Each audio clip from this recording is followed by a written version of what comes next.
بسم الله الرحمن الرحيم تبارك الذي بيده الملك وهو على كل شيء قدير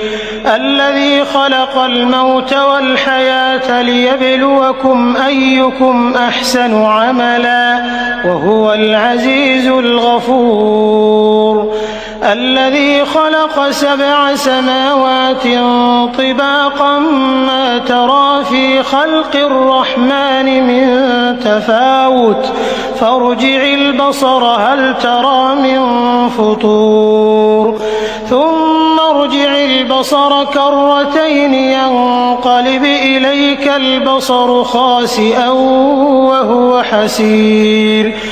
ولقد زينا السماء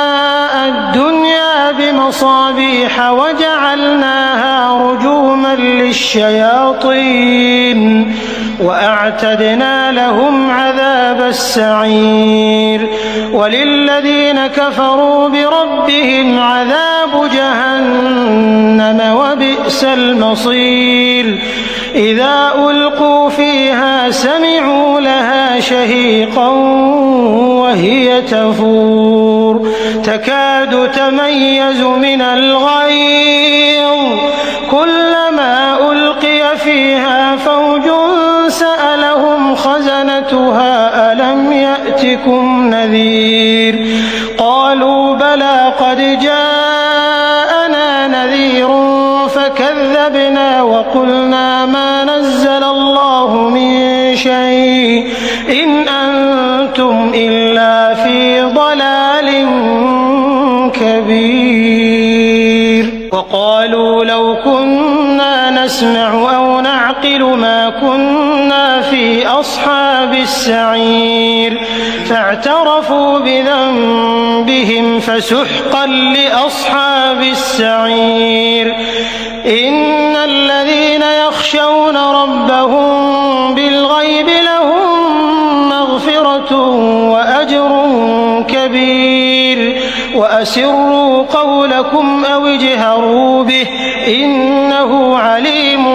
بذات الصدور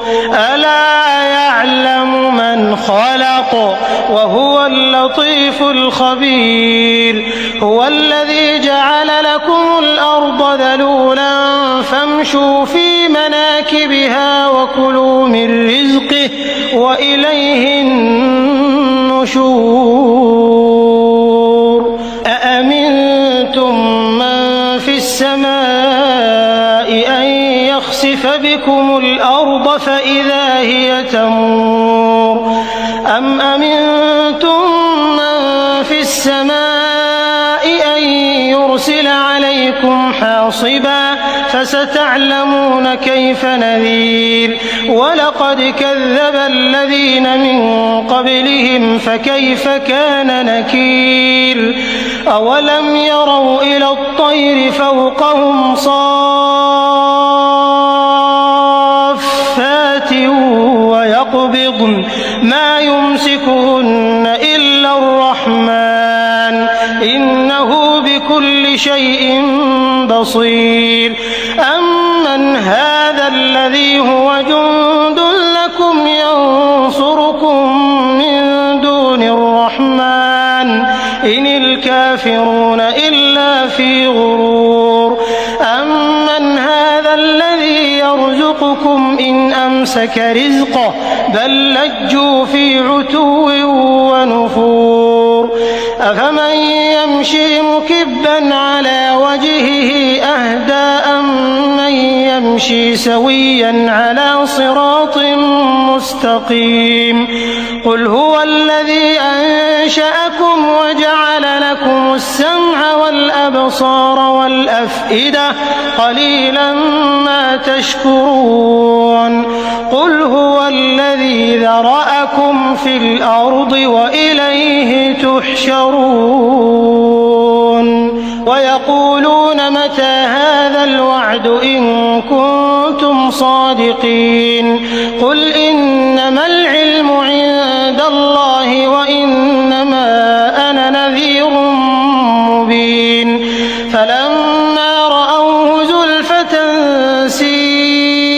وَإِبَّتْ وُجُوهُ الَّذِينَ كَفَرُوا وَقِيلَ هَٰذَا الَّذِي كُنتُم بِهِ تَدَّعُونَ قُلْ أَرَأَيْتُمْ إِنْ أَهْلَكَنِيَ اللَّهُ وَمَن مَّعِيَ أَوْ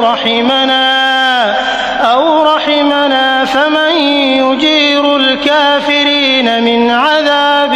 أَلِيمٍ قُلْ هُوَ الرَّحْمَٰنُ آمَنَّا بِهِ وَعَلَيْهِ تَوَكَّلْنَا فَسَتَعْلَمُونَ مَنْ هُوَ فِي ضَلَالٍ مُّبِينٍ قُلْ أَرَأَيْتُمْ إِنْ أَصْبَحَ مَاؤُكُمْ